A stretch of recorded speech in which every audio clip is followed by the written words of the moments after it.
Rebonjour tout le monde. Donc, comme prévu, je vais maintenant vous parler de sachets de thé et de plastique. Alors, niveau terminologie, je vais mentionner l'université de Newcastle en Australie.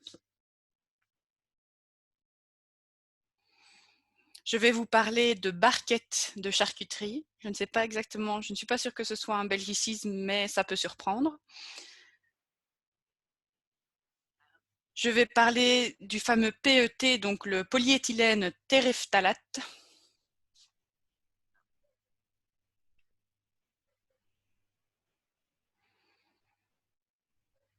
Ensuite, je vais mentionner l'université McGill à Montréal. J'espère que je prononce ça bien.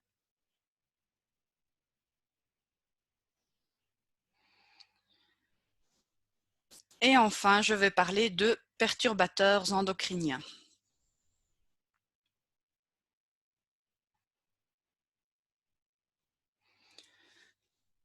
J'espère que tout le monde est prêt. Mon discours commence maintenant. Mesdames et messieurs, chaque jour, 500 millions de tasses de thé sont bues dans le monde. Cette infusion est la deuxième boisson la plus consommée du monde, après l'eau évidemment. Ses vertus sont légion. Par exemple, le thé vert est bon pour le cerveau, il aide à rester mince et prévient des maladies cardiovasculaires, mais aussi certains cancers ou encore le diabète. Cependant, le thé cache un danger non négligeable. En effet, les sachets de thé nouvelle génération diffusent du plastique dans nos tasses. Mais bien évidemment, le thé n'est pas le seul aliment qui nous amène à ingérer du plastique. Ainsi, selon les résultats d'une étude de l'Université de Newcastle en Australie, publiée en juin 2019, un individu moyen pourrait ingérer jusqu'à 5 grammes de plastique par semaine, soit le poids d'une carte de crédit. Les sources de contamination sont diverses, mais très souvent liées aux emballages et contenants en plastique. On peut citer 4 facteurs principaux qui favorisent cette migration du contenant vers le contenu. Tout d'abord, le facteur temps. Plus longtemps un produit est gardé dans un contenant en plastique, plus le taux de contamination sera élevé. Je pense ici aux bouteilles en PET, aux cosmétiques, mais également aux boîtes de conserve, parce qu'il faut savoir qu'elles sont recouvertes à l'intérieur d'une fine couche de plastique. Deuxième facteur, le gras. Un fromage emballé dans du cellophane, de la charcuterie en barquette, ou encore du beurre vendu dans une boîte en plastique dur, sont quelques exemples d'aliments les plus exposés en raison de leur forte teneur en graisse. Troisième facteur, l'acidité. Les jus de fruits et les sodas en particulier, mais presque tous les produits industriels qui contiennent des acidifiants sont fortement déconseillés. Quatrième et dernier facteur, et celui qui nous intéresse aujourd'hui, la chaleur. On pense notamment aux plats préparés, réchauffés au micro-ondes et que l'on trouve dans des emballages en plastique, mais aussi aux boissons chaudes vendues dans des gobelets jetables tels que Starbucks et McDonald's. Vous voyez tous de quoi je parle, j'imagine. Et enfin, parmi cette catégorie, on retrouve également ces fameux sachets de thé nouvelle génération. Et donc, revenons-en au thé. Il est aujourd'hui impossible d'éviter ces sachets nouvelle génération. Ils sont partout. Du thé premier prix aux marques haut de gamme, les filets en nylon et polyéthylène terephthalate ont envahi nos marchés.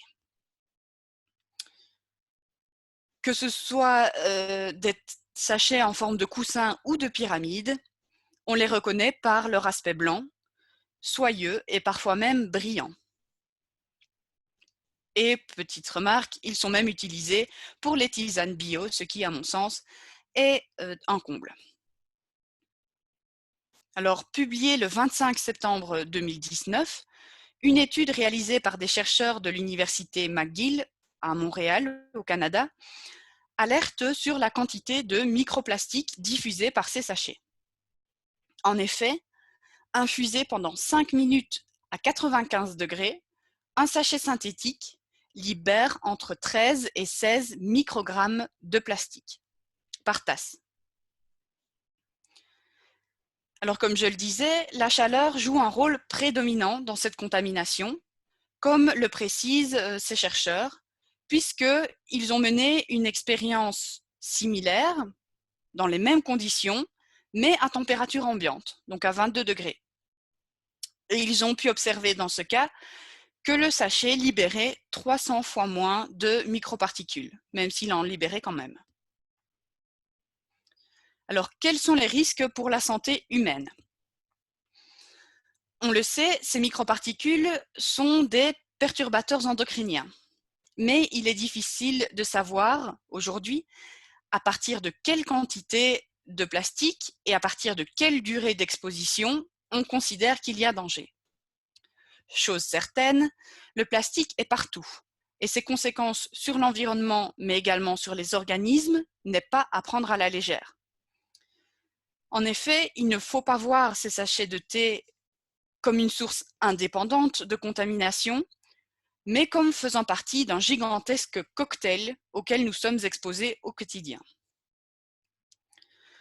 Alors que peut-on faire? Eh bien, mesdames et messieurs, je vous encourage tout simplement à passer au thé en vrac, en vous assurant, ceci dit, de la qualité du produit que vous achetez, parce qu'il y a parfois des pesticides dans ce thé en vrac, plus que dans le thé en sachet.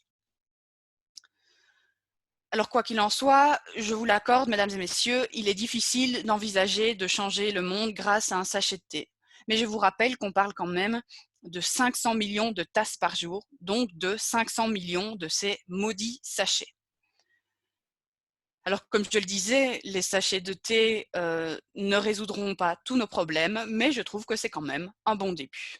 Merci.